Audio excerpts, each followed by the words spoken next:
go to the sharing time about some international news and domestic information about concerning stainless steel markets. For the first one, EU extended steel quotas and tariff measures for another 3 years. Many exporters closed the U.S. markets as the U.S. government returns a 25% steel tariff. Meantime, EU have to take safeguard measures on 26 types of steel, including stainless steel welded tubes. And to protect EU steel manufacturers, EU carried out the quota policy in 2018, imposed 25 tariffs on imported products that exceed the quota. But the quota is increasing every year. In January, 12 EU countries, including France, Germany, Italy, added the European Commission to extend the safeguard measures beyond the expiration date of June 30. As a result, EU member states have approved the proposal of a 3-year extension till 2023. The countries that export steel to EU are mainly China, India, Russia, South Korea, Turkey, and Ukraine. As you may know, the epidemic situation in India in past months is very serious. So most Europe buyers purchase from China. So in the past 2 months, we developed many new European customers. To avoid the 25% tax, if Europeans are not much familiar with the whole import process, as a supplier, we will control the delivery time and suggest clients to make delivery in the suitable time, so the container arrive in European ports within the quota and don't need to hand in the tariff. For example, the quota is for one season, and the first one round is from January to March, and then April to June, and the third one is from July to September, and the four round one is from October to December. If the customers order finished production, for example, in May, but if we make delivery in May, the containers will arrive the Europe ports in June, and then the quota may be already used out of, and the customer need to hand in the tariffs. At this time, we will suggest our customers to put tubes in our warehouse and make delivery in the area June, so the container could arrive the Europe ports in July, and it's the new round of the quota. It must within the quota, and they don't need to hand in the tariffs. But if the containers arrive the port but without quota, we will also suggest clients to put the container in the local port warehouse. The cost of warehouse may be much lower than the 25% tax. It may be also a good choice. About the quota, it has been complemented for 2 years. Almost all of our clients are familiar with it. But if you do not import before, we can help you to solve those problems. Okay, next one. Russia intends to impose at least 15% metal export tariffs. When the commodity price soared, Russia plans to impose temporary tax on export of steel, nickel, aluminum, and copper to cool domestic inflation. This is the latest move taken by governments in response to the soaring global price of raw material and other commodities. The impact of global price increase on Russia's domestic price. Domestic price of certain metals ranged from 60% to 100%. As the supply of bulk commodities continue to be tight, Russia's tariff may have a profound impact on the global metal markets. Russia's nickel production capacity is about 20% of the world.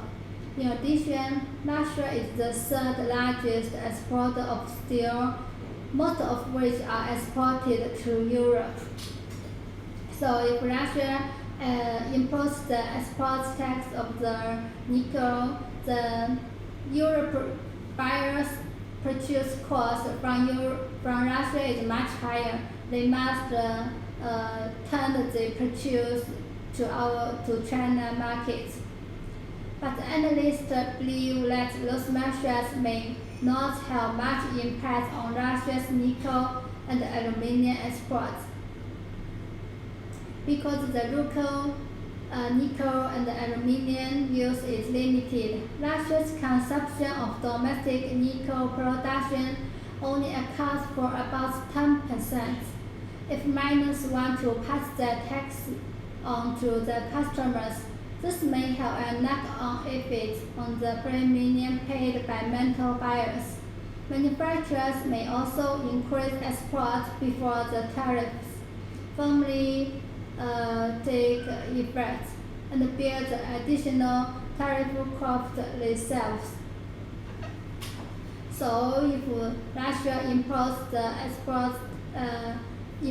export tax, so the Europe purchase cost will be much higher. So I think in the future, China's demand, the demand to China will be much higher. And we can see next one news, those news are connected. The third one is about Australia. Australia iron ore export to China surged by 20% in May, according to the data from the Australian News. In May 2021, the country's total merchandise export set a new record. Among them, Australian iron ore export to China increased by 2 billion Australian dollars, a year-on-year increase of 20%. In the first 5 months of 2021, China and Australia bilateral trade volume increased by 23% year-on-year, of which the trade volume of iron ore accounted for half. China is the major steel producer in the world, according to the data from the World Iron and Steel Association. In the first 5 months of this year, China's total steel production accounts for 56.5% of the global steel production. However, in June, the China Development and Reform Commission issued a statement that domestic steel companies need to reduce steel production in accordance with regulations forbidding new capacity. As a major steel producer, if China strictly follows the NDRC's steel production ban, it will affect the import of iron, and China may reduce the purchase of Australian iron ore.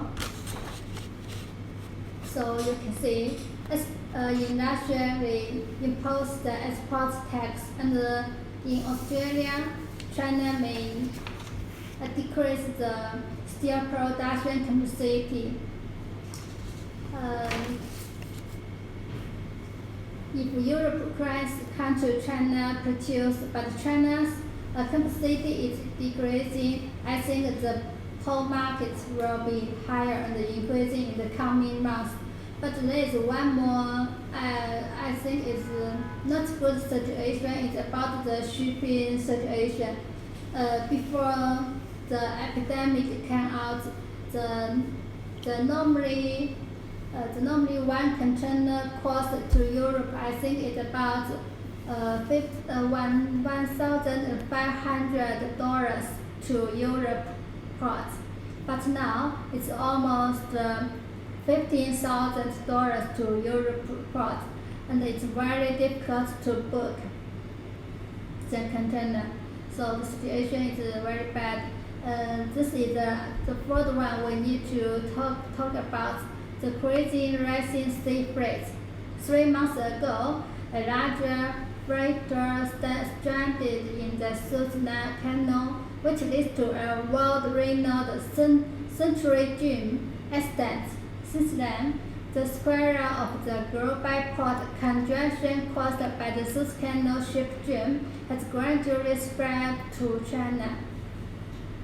Since May, as hundreds of container ships affected by the previous ship jam have arrived in China. Major container ports in China, such as Shanghai Port and Shenzhen, Yantian, also the Nansha Port, has experienced severe congestion. Shanghai Port is the world's largest container port. According to the reports, the ports have been operating at full capacity for a long time, but congestion continues. In Shenzhen, Yantian, also another major port in China, also ushered in a large number of European ships arriving at the port, causing the port to pick up containers very slowly and increase the volume of containers in the yard. The long queue of container trucks entering the terminal. In the past days, the driver may need to queue for 24 hours to pick up an empty container and go to a factory and load in the container, and the driver may need another 24 hours to return the container to the shipping company. So the cost increase again and make companies in a more difficult situation.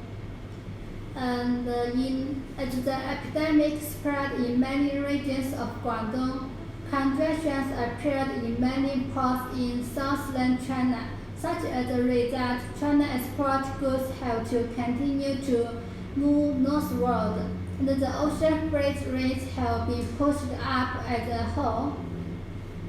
The second half of the year is the traditional peak season for shipping, including the Western Halloween, Black Friday shopping festival, Christmas, and other goods will be sent out from August to December, plus difficult booking shipments, serious port congestions, unstable shipping schedule, such for unfavorable freighters.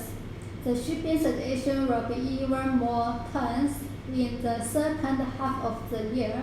They said the shipping cost to Europe may over $20,000 in the coming months. It's really a terrible situation.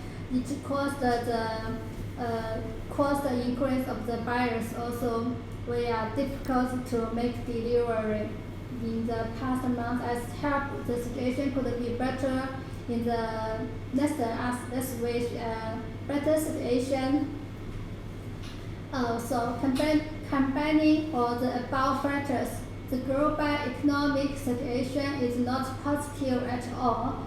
The raw material cost will increase to some degree. The general market price may be higher accordingly, but maybe some clients will check the nickel trends. But I think in China, the raw material price do not have any influence on the nickel trades. Sometimes the nickel increasing, but the China raw material price is decreased or do not have any change. but maybe sometimes the nickel decreased, but the China raw material price increased a lot. So the situation is more, I think it's more difficult, and people maybe cannot predict the trade accurately. Anyway, if you have any demand for the stainless steel tube, welcome to send the inquiry to us. We will give reasonable suggestions and offer most competitive price. We can work together to save some cost and go to the win-win business. Here you can see our contact information here. Okay, once again I want to let you know that we will go to attend the Stainless Steel World Exhibition in the end of November. In the end of November this year, our booth number is B86, B86 here. You can see our booth number here. You can contact us. You can contact us and make an appointment with us, and we could meet you with in the next round. If you have any more questions or information needed about our stainless steel welded tubes, you can write us email or make call to us. Yeah. Okay, that's all for today's live broadcast. If you need more information, you can also watch our past videos. That's all. Thank you. Bye bye.